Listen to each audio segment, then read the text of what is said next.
Eh oui, depuis plus de 10 ans, je suis un Bohélan, surnom des habitants de la Tour de Paix. Je suis donc parti de cette belle ville. L'origine de la Tour de Paix est un mystère. Certains pensent qu'il provient du nom latin Turis Pelliana. D'autres, du déterminatif paix, prononcé comme le mot paix. Le passage voûté qui passe sous le clocher était une des 3 portes de la ville. C'est une particularité du temple reconstruit en 1793-1794.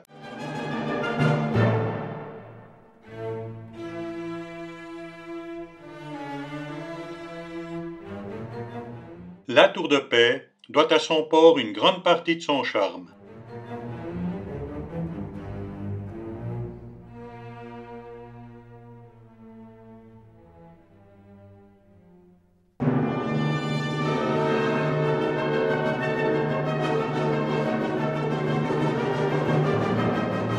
Œuvre d'art conçue en 1995 par le plasticien Jean-Pierre Tsaug pour les 10 ans du musée de l'alimentation, l'Alimentarium.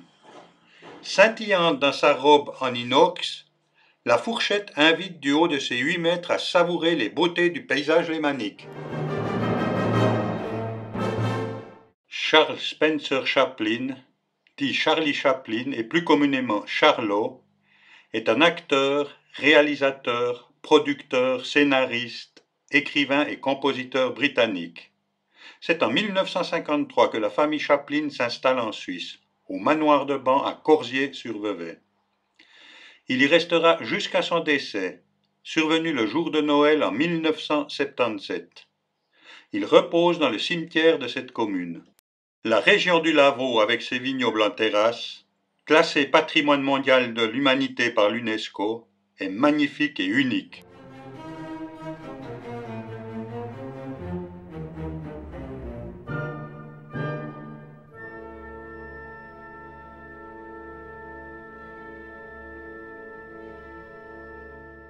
Jean Villard, dit Gilles, né à Montreux le 2 juin 1895, décédé à Saint-Saphorin le 26 mars 1982, était poète, chansonnier, comédien, écrivain et compositeur suisse. Le célèbre chansonnier a habité de 1955 à 1982, année de sa mort à Saint-Saphorin. Une ville lui est dédiée sur les hauteurs du village. Il est notamment l'auteur de la chanson Les Trois Cloches, interprétée par Édith Piaf et les Compagnons de la chanson.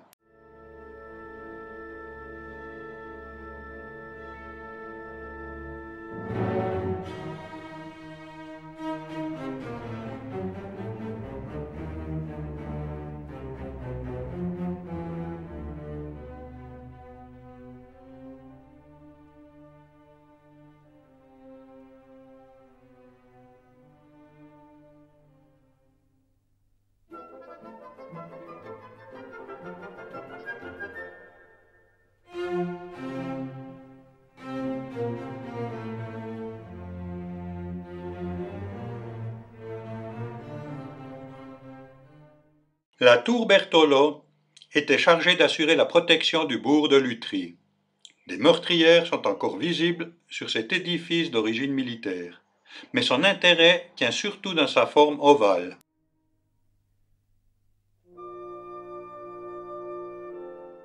Cette propriété a été la demeure du général Guisan, commandant en chef de l'armée suisse pendant la Deuxième Guerre mondiale, de 1939 à 1945. Il y est resté jusqu'à son décès en 1960. À Lausanne, il n'y avait pas de ruines. Vers 1825, 3 amis, l'anglais Haldimand et les lausannois Perdonnet et de Serja, organisèrent un concours d'architecture, dont le thème était la construction d'une tour sur le terrain respectif de chacun des concurrents. La palme a été décernée à la tour Haldimand comme ruine factice, la mieux réussie.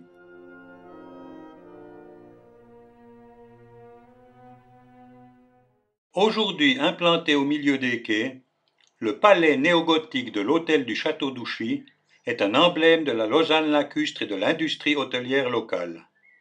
Il est construit entre 1888 et 1893 par l'architecte Francis Izzo, à la place d'une forteresse médiévale dont ne sera alors conservé et modernisé que le donjon.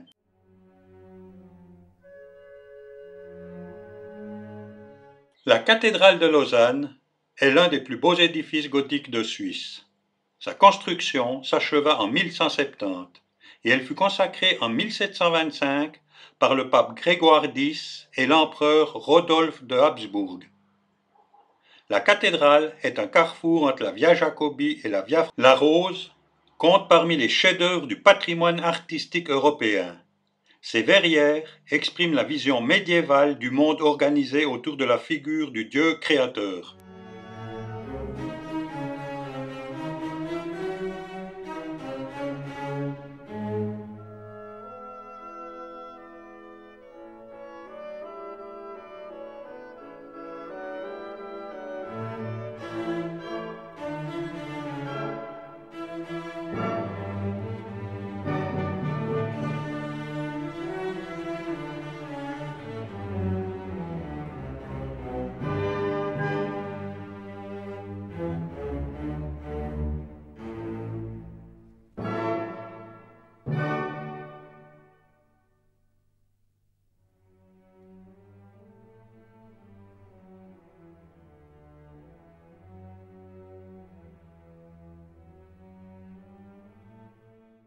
Le château de Nyon, forteresse romane construite au XIIe siècle et transformée au XVIe siècle, est superbement situé sur un promontoire dominant le Léman.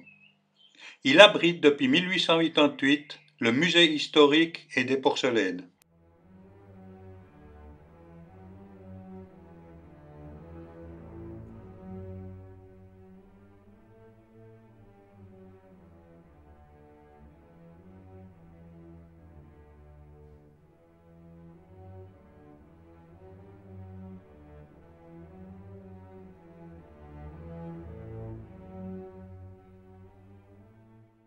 Dans la cathédrale Saint-Pierre de Genève, nous pouvons voir la chaise où s'asseyait Calvin, l'un des initiateurs de la réforme protestante.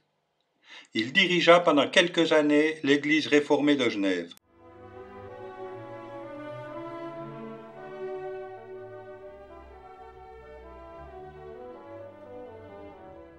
Le jet d'eau de Genève est presque le fruit du hasard. En 1886, une usine hydraulique est construite pour distribuer la force motrice du Rhône aux artisans genevois. Mais le soir, à la fermeture des ateliers, de graves suppressions obligent les ingénieurs à créer un débit supplémentaire. Le jet d'eau est né. Installé en 1891 au centre de la rade et désormais considéré comme attraction touristique, cette œuvre d'art éphémère grandit progressivement. Depuis 1951, une station de pompage autonome propulse 500 litres d'eau par seconde à quelques 200 km/h.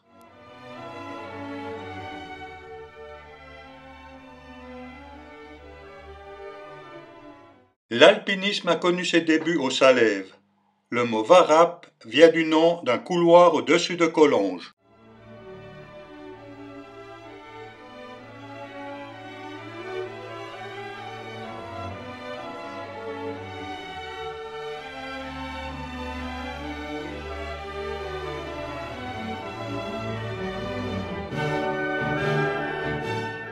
Le territoire est traversé par le GR 65, chemin de Compostelle, qui relie la Suisse et Genève au Puy-en-Velay et à Saint-Jacques.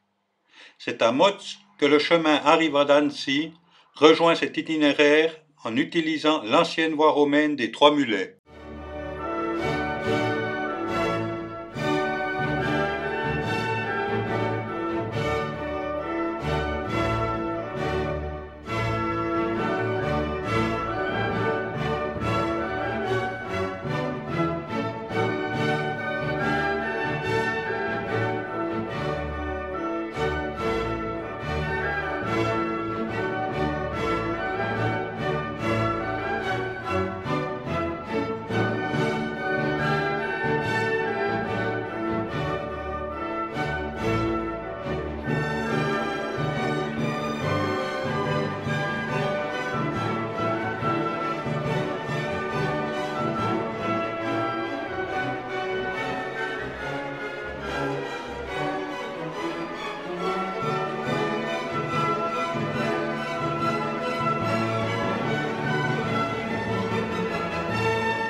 Le lac de Paladru, d'1 km de large et 5,5 km de long, est né il y a quelques 12 000 ans, suite au retrait du glacier du Rhône.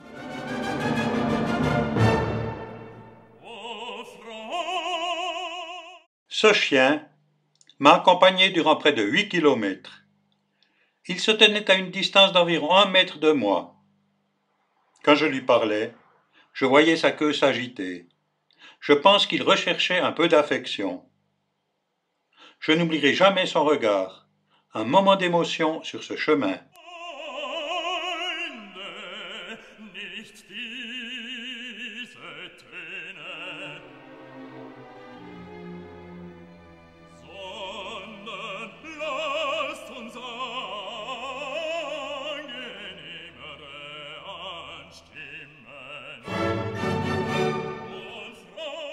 La mare du Vieux Chêne est située dans le département de l'Isère. Il s'agit d'une ancienne ferme dauphinoise du XIXe siècle.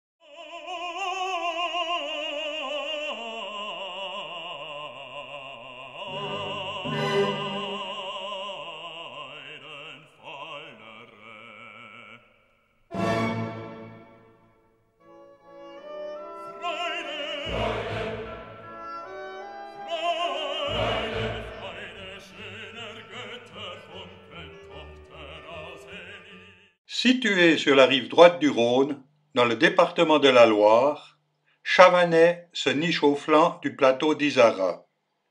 Porte d'entrée du parc régional du Pilat. Région profondément viticole. Chavanay est au cœur des crus classés Saint-Joseph, Condrieu. La production de fruits est aussi un pan important de l'économie locale, avec la renommée des fruits du Pilat.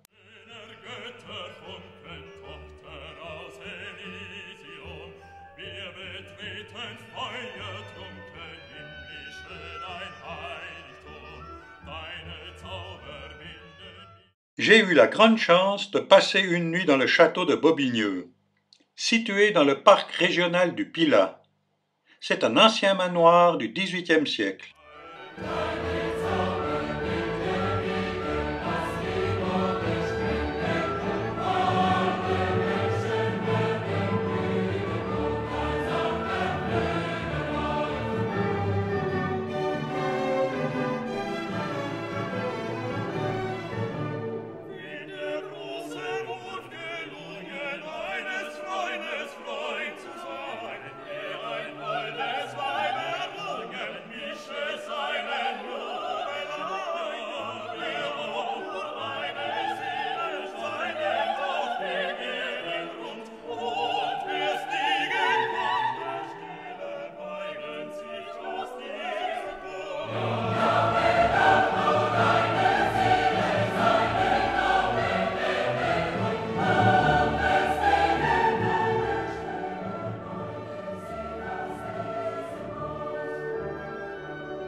La ville du Puy-en-Velay, blottie au creux d'un amphithéâtre de montagne, est hérissée de pitons volcaniques.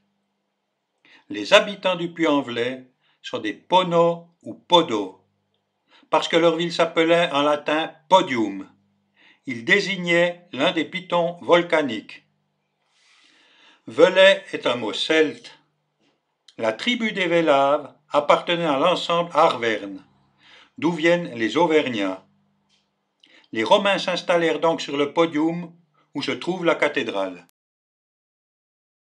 Chaque matin, l'évêque du Puy donne la bénédiction devant cette statue de Saint Jacques, aux pèlerins de passage ou en partance pour Compostelle. Le cloître, édifié au XIIe siècle, présente les mêmes influences que les constructions contemporaines de la cathédrale, byzantines et surtout arabes. C'est en 961 que l'évêque Gotescalc, premier pèlerin de Compostelle, a fait construire à son retour du pèlerinage la chapelle Saint-Michel d'Aiguille.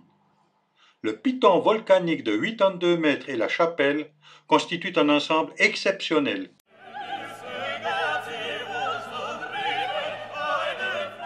Notre-Dame de France, érigée en 1860, a été créée avec le métal de 213 canons pris aux Russes lors de la guerre de Crimée et offert par Napoléon III. Œuvre de Bonacieux, elle mesure 22,70 mètres et pèse 835 tonnes. Selon certaines sources, ce serait le deuxième monument le plus grand du monde.